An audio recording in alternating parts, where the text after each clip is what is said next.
നമസ്കാരം, കൊട്ടാരക്കര മീഡിയയിലേക്ക് സ്വാഗതം. ഇടുക്കി പെട്ടിമുടി ദുരന്തത്തിന് നടുക്കുന്ന ഓർമ്മകൾക്ക് ഇന്ന് 4 ആണ്ട്. കുത്തിയൊലിച്ചെത്തിയ മലവെള്ളം ഒരു പ്രദേശത്തെ മുഴുവൻ ഒന്നാകെ തുടച്ചു നീക്കിയപ്പോൾ പൊലിഞ്ഞുപോയത് 70 ജീവനുകളാണ്. മൃതദേഹം പോലും ഒരു നോക്ക് കാണാൻ കിട്ടാതെ പ്രകൃതി സംഹാര താണ്ഡവമാടിയപ്പോൾ അനാഥരായവർ ഒട്ടേറെ പേർ. ആ ദുരിതത്തിന്റെ ബാക്കി ശേഷിപ്പുകൾ ഇന്നും ഇവിടെ കാണാം. ജീവന് വേണ്ടി നിലവിളിച്ച് കരഞ്ഞവരുടെ ശബ്ദമാണ് കുരിശുമലയിൽ നിന്ന് ഒഴുകിയെത്തുന്ന മലവെള്ളത്തിന്. 4 വർഷങ്ങൾക്ക് മുമ്പ് കുറെ പേർ ജീവിച്ചിരുന്ന ഇടമാണ് ഇതെന്ന് ആരും പറയില്ല. ചികഞ്ഞു പോയാൽ പെട്ടിമുടിക്കാർ ബാക്കി വെച്ച സ്വപ്നങ്ങൾ നമുക്ക് കാണാം. കൂറ്റൻ പാറക്കുട്ടങ്ങൾ ലയങ്ങളുടെ മേൽ പതിച്ചു. ജോലിയെല്ലാം കഴിഞ്ഞ് ഉറക്കമായിരുന്ന പാവങ്ങൾ ഉറക്കെ കരയാൻ പോലും ആകാതെയാണ് മരണത്തിന് കീഴടങ്ങിയത്. മൺകൂമ്പാരങ്ങൾക്കിടയിൽ ജീവന്റെ തുടുപ്പ് തേടി 19 ദിവസം നീണ്ടുനിന്ന തിരച്ചിൽ.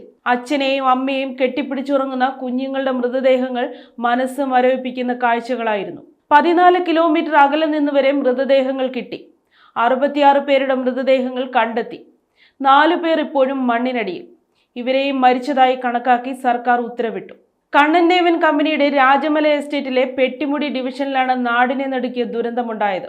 രാത്രിയുണ്ടായ ദുരന്തം പുറം ലോകം അറിഞ്ഞത് പിറ്റേന്ന് നേരം പുലർന്നതിന് ശേഷം. താൽക്കാലിക സംവിധാനം ഒരുക്കി ദുരന്ത ഭൂമിയിലേക്ക് എത്താൻ താമസം നേരിട്ടു. ചുമന്നാണ് രക്ഷാപ്രവർത്തനത്തിനുള്ള സാമഗ്രികൾ പോലും എത്തിച്ചത്. പെട്ടിമുടിയുടെ കണ്ണീരോർമ്മകൾക്ക് 4 ആണ്ട് തികയുമ്പോൾ ഉറച്ചു പെയ്യുന്ന ഒരു മഴ പോലും ഇവർക്ക് പേടിയാണ്.